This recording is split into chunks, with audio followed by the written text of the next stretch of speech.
Et si c'est le cas, pourquoi le grand écran en fait-il abstraction?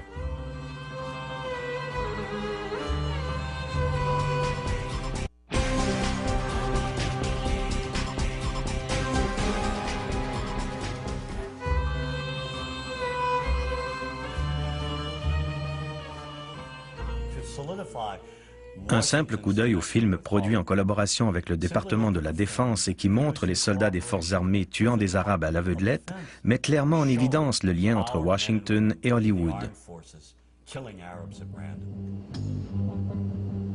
Dans le film Aigle de fer, un adolescent apprend du jour au lendemain à piloter un avion à réaction pour aller bombarder un pays arabe.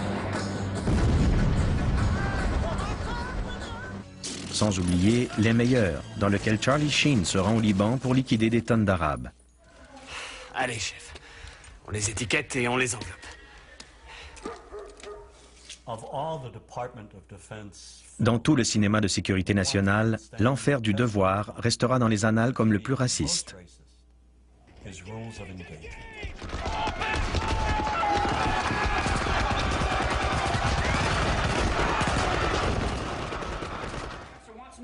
Le film a été scénarisé par l'ancien secrétaire de la Marine, James Webb. L'action se déroule au Yémen, un pays réel du Moyen-Orient.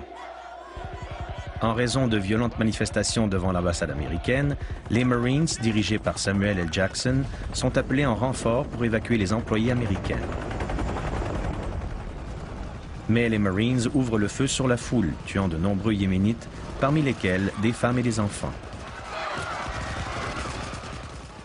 Pour mener son enquête, Tommy Lee Jones, l'avocat qui défend le personnage de Samuel L. Jackson, se rend au Yémen. Jusque-là, on est porté à croire à l'évidence que les Marines ont bel et bien commis cette atrocité. Des marines américains armés, ils tiraient sur son peuple. Ils essayaient juste de défendre leur peau.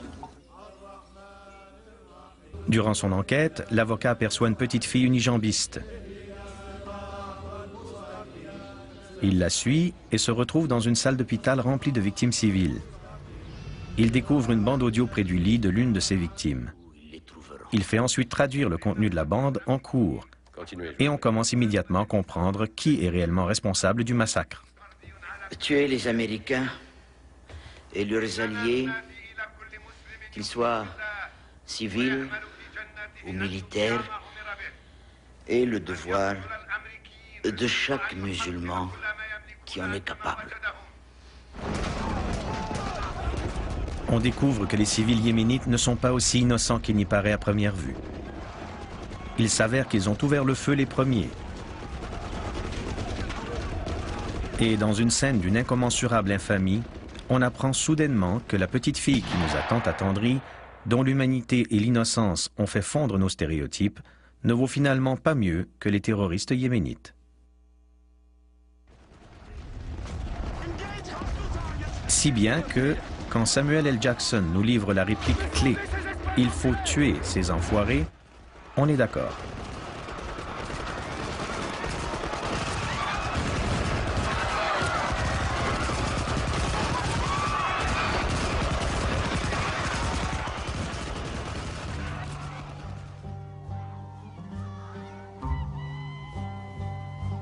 Ainsi, à la fin du film, le massacre de femmes et d'enfants est justifié et même applaudi.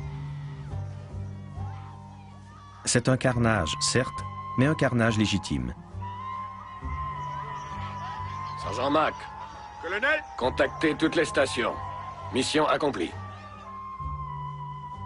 Le film est dénué d'humanité. Et si les Arabes ne sont pas humains, que reste-t-il? Si nous ne pouvons éprouver d'empathie à leur égard, si nous les percevons comme des êtres différents, il est justifié de les tuer. N'est-ce pas ce qu'ils méritent?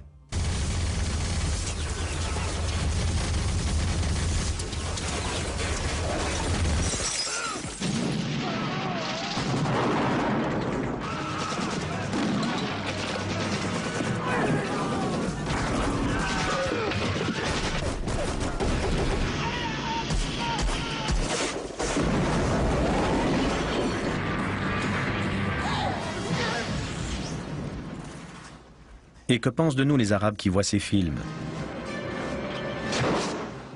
car ils se louent 25 cents américains en Égypte. Quel effet produit sur ces gens des images où l'on voit des Américains tuer des Arabes? Cela rapproche-t-il les deux peuples? Ce genre de film contribue-t-il à créer un climat de paix ou à creuser davantage le fossé qui nous sépare?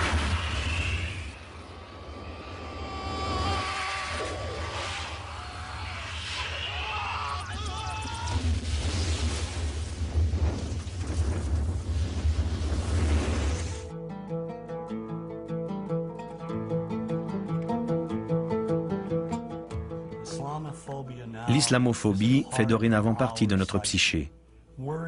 Des mots comme arabe ou musulman évoquent une menace. Et si les mots sont menaçants, qu'en est-il des images que nous voyons au grand et au petit écran?